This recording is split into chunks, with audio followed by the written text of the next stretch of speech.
ಅದ್ರಾಗ ಸೋತ್ರ ಅದು ಜನಾದೇಶ ಆಗ್ತದೆ. ಆಗ ನೇಮಿಸಿ ಮಾಡಿರಿ ಅಂದಾಗ ಬಹುಸಂಖ್ಯಾತರು ಏನು ಹೇಳ್ತಾರೆ, ಅಲ್ಲಿ ಜನ ಏನು ಹೇಳ್ತಾರೆ, ಪೂರ್ತಿ ಆ್ಯಬ್ಸಲ್ಯೂಟ್ ಮೆಜಾರಿಟಿ ಆಗ್ತಾರೆ ಜನ ಅವರು, ನೀವು ಆ್ಯಬ್ಸಲ್ಯೂಟ್ ಮೆಜಾರಿಟಿ ಆಗ್ತೀರ ಅಂತ ಹೇಳಕ್ಕೆ ಸಾಧ್ಯ ಇಲ್ಲ.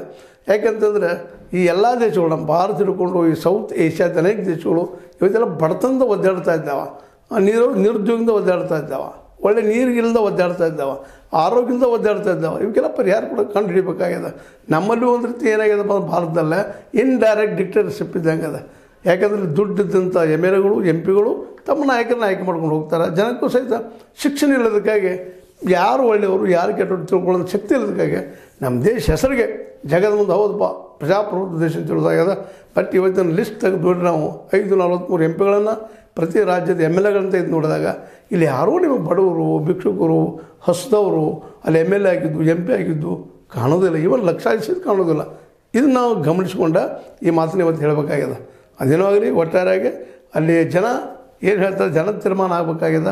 ಕೋರ್ಟ್ನಿಂದ ತೀರ್ಮಾನ ಕೊಟ್ಟದ, ಮರಣದಂಡನೆ ಮಾಡಬೇಕು ಅಂತೇಳಿ ಅದ್ರ ತಕ್ಕಂಗೆ ಅಲ್ಲಿ ಸರ್ಕಾರದ ವಿದೇಶಾಂಗ ಸಚಿವರು ಸಹಿತ ಕಳಿಸ್ರಿ ಅವ್ರನ್ನ ಅಂತೇಳಿ ಬಾಂಗ್ಲಾದೇಶದ ವಿದೇಶಾಂಗ ಸಚಿವಾಲಯ ಲೆಟ್ರು ಹಾಕ್ಯದ, ಫೋನು ಮಾಡ್ಯದ.